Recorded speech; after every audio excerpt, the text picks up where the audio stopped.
So I've been using the Samsung Galaxy S26 Ultra for the best part of 3 weeks now, and I dare say that the best thing about this phone could also be the worst thing about it.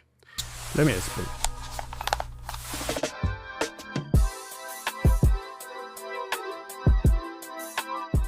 Kudos to Samsung for finally giving us a hardware physical upgrade on their smartphones. I mean, for a while now, it's just been about AI and software, which is good. I mean, AI is revolutionary, but for most people, it's just not what they need. They just want a smartphone that does basic things in a better way, you know? So having a physical upgrade like the privacy display feature that actually solves a particular problem, at least for those who have something to hide, like I don't have anything to hide, then really it's really something we want to talk about. For example, you already know that you can customize it to at least 3 use cases.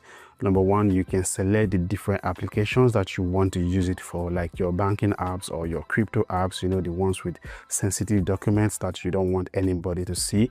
Or secondly, you can customize it also to hide your PIN, pattern and passwords when you're trying to unlock your phone. And thirdly, you can use it for just your notifications. So when you get notifications outside, nobody gets to see it from the sides, no matter how much they peep.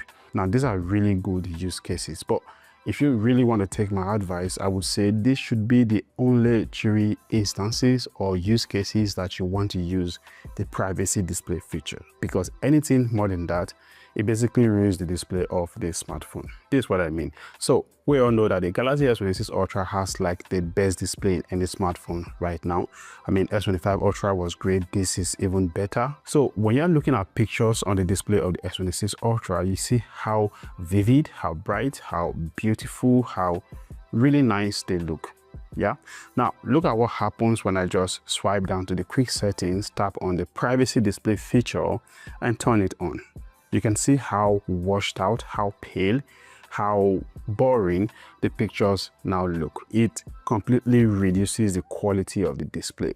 And then also, this is just the first generation. It will get better with time. So yeah, but here and now, this is what it looks like if you have it turned on every single time. So don't do that. Another aspect of this phone I really want to spotlight is where we saw maybe the smallest but at least upgrades, and that is in terms of the cameras. Yeah, the camera hardware of the S26 Ultra is not the same as the S25 Ultra. And that is because we have a little upgrade when it comes to the sensors of the main 200 megapixel wide angle camera. The aperture was changed from an f1.7 to an f1.4, and then also the 50 megapixel 5x telephoto lens have an aperture change from f3.4 to f2.9. But the question is, can we really refer to those tiny hardware changes as upgrades? Well, you be the judge of that. So I actually took both the S25 Ultra and the S26 Ultra out to take pictures, and here are some pictures I captured with the main wide angle camera lens. Now you can notice that the only difference as expected is just the slightly brighter pictures that we have with the Samsung Galaxy S26 Ultra. Like I said, the f1.4 aperture clearly lets in more light than the previous f1.7, and that is just about it. Apart from that increase in brightness, nothing else really separates the pictures of both the S25 Ultra and the S26 Ultra. However, you don't want to quickly dismiss it as just slight changes. We're going to see how effective it is or how better it is when we get to night pictures. So keep watching. And also at this point, if you keep watching, why not subscribe to the channel for more detailed reviews like this. Now, in the next set of pictures that we took, we set the camera to 50 megapixel, not the default 12 megapixel that you get once you open the camera. So it's basically the ultra wide to 1x and of course to 5x and 10x. And in this case, there isn't anything that separates both the cameras of the S25 Ultra and the S26 Ultra when you put their pictures side by side. Now let's switch to the portrait cameras, where we actually have 2 in the S26 Ultra camera setup. So portrait pictures looks the same on both phones when you are taking pictures with really nice blur and edge detection at 1x, 2x and 3x. But notice what happens when you switch to 5x. You can see that The S26 Ultra clearly gives you brighter pictures once again compared to the S25 Ultra, which is not surprising because it now has a brighter aperture.